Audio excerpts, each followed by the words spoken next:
Hello everyone, কেমন আছো তোমরা? আমার আরো একটি ছোট্ট মিনি ব্লগে তোমাদেরকে অনেক অনেক স্বাগত। আজকে অনেক দিন পর সকালে একটু বানিয়েছিলাম চাউমিন। আর সকালে শুরুটা ওই জন্য রান্নাঘর থেকেই হয়েছে আমার বলতে পারো।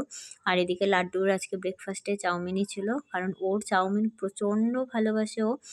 আর তার মধ্যে আমি আজকে অনেক কাচাকুচি করেছি। কাচাকুচি করে এখন বাজে 11:30টার মতো, সবে একটু বসেছি। এই দেখো চলে এসছে কোলের মধ্যে। ও এরকমই করে, আমি যখনই মানে বসবো তখনই ওর এরকম অত্যাচার করতে শুরু হবেই। আর এদিকে আমি রান্নাঘরে যত কৌটাকাটি ছিল সব ধুয়েছি। আজকে যেন আমার কৌটাকাটি ধুয়ে শেষ হচ্ছে না। আর আজকে তেমন কিচ্ছু রান্না করিনি, করেছিলাম টক ডাল আম দিয়ে আর আলু ভাজা। আর এই লঙ্কাগুলো দেখছো, এগুলো আমার গাছের লঙ্কা। এই লঙ্কা গাছটা আমার বাবা লাগিয়ে দিয়ে গেছিলো, আর এখন খুব লঙ্কা ধরছে।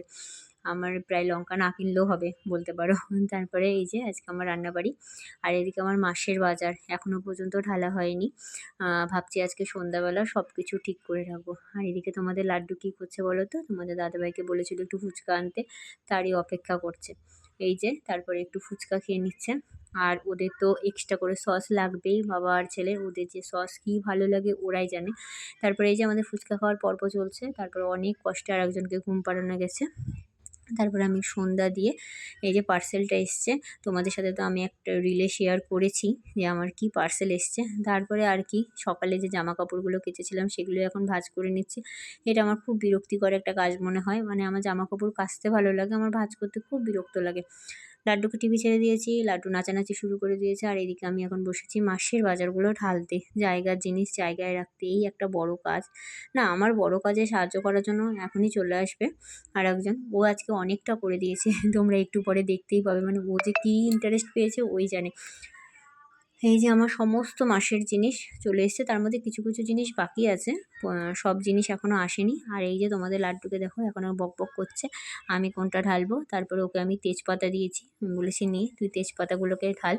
এই দেখো মনোযোগ সহকারে তেজপাতা ঢালছে। ওকে আমি এরকমভাবে ব্যস্ত রাখি। হ্যাঁ, মাঝে মাঝে ফোন দেখে না যে তা না, ফোন দেখে, তবে খুব কম, যতটা কম দেওয়া যায়। তারপরে এই যে পাঁপড় ঢালছে এখন।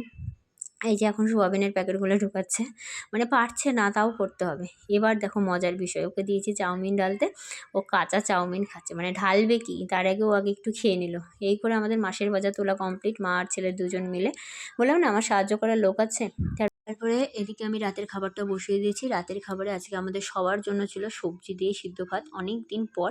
আর এরকম খাবার খেতে ভালোই লাগে। প্রথমে লাড্ডুকে খাইয়ে দিয়েছি, তারপরে আমি আর তোমাদের দাদাভাই বেরিয়ে নিয়েছি। আর ফ্রিজে একটু মাংস ছিল, সেটাও বের করে নিয়েছি, কারণ জিনিস নষ্ট করা একদমই যাবে না।